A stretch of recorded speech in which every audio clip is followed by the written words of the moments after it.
Did you know that singlehood can lead to a 50% increase in the risk of developing mental health issues like depression and anxiety? That's a shocking fact, isn't it? We're not just talking about the occasional blues here.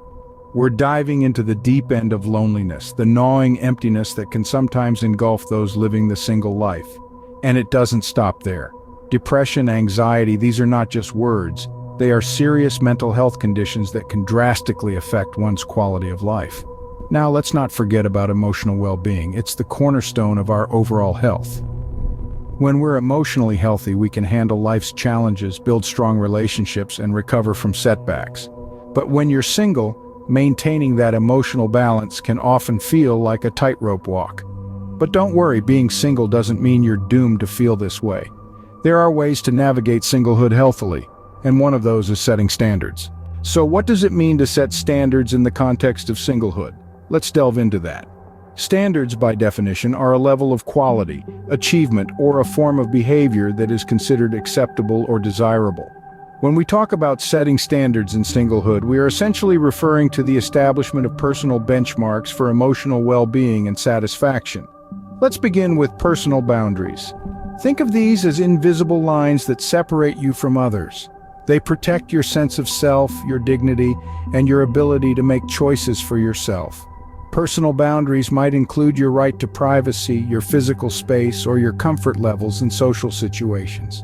Setting these boundaries is a crucial step in defining your standards as a single individual. Now let's talk about values. These are the principles that guide our behavior and choices.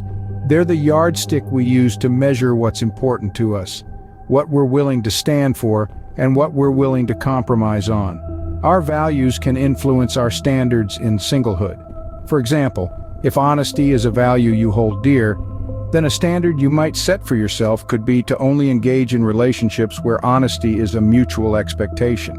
Finally, we come to expectations from relationships. Even in singlehood, we interact with others, be it friends, family, or potential partners. Our expectations from these interactions shape our standards.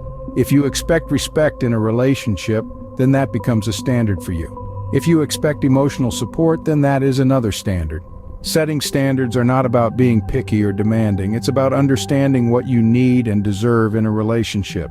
It's about knowing your worth and not settling for less than you deserve. It's about fostering a sense of self-respect and ensuring that your interactions with others reflect that respect. In the end, setting standards in singlehood is a journey to self-discovery and self-love.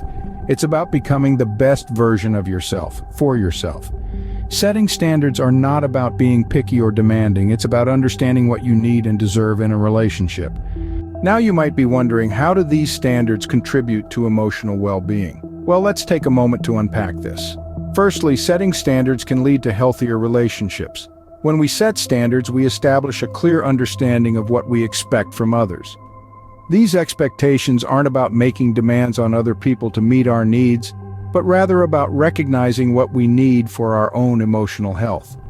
This understanding can help us avoid relationships that drain us emotionally and instead seek out those that enrich our lives.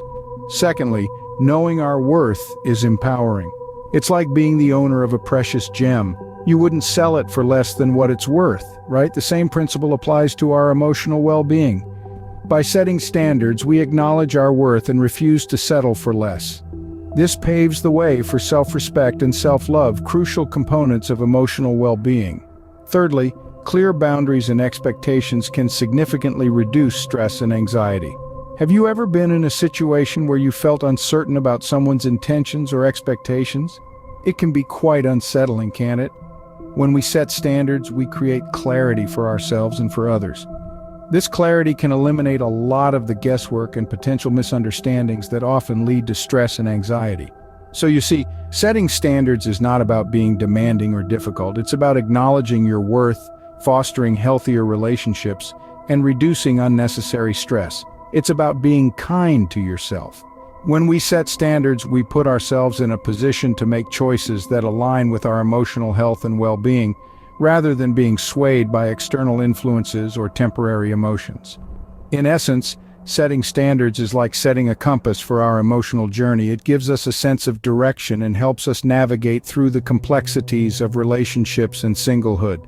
Remember, your standards define your choices, and your choices shape your life. So why not start setting your standards today?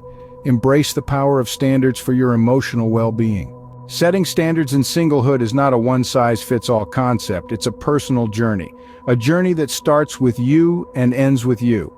It's about taking a moment to reflect, to introspect, to truly understand what you value, what you expect, and what you won't tolerate. Imagine a world where you're the protagonist of your own story, where your boundaries are respected, where your values are upheld, and where your expectations are met. This isn't a far-off fantasy, it's a reality that can be achieved by setting standards in singlehood. But the question is, how do you get there? It begins with self-love and self-respect. It starts with understanding that you, as an individual, are deserving of love, respect, and happiness. This isn't a fleeting thought, it's a belief that needs to be ingrained in your mind, your heart, and your soul. Consider this. Would you allow someone to disrespect you, to belittle you, to make you feel less than you are? The answer is a resounding no. The same principle applies to your relationships. If you wouldn't tolerate disrespect from a stranger, why would you tolerate it from someone you're in a relationship with? Setting standards in singlehood is about asserting your worth. Share with us in the comments how you set your standards. Don't forget to like, share, and subscribe to Mind Drive for more insightful content on psychological theories and practical tips for enhancing mental health.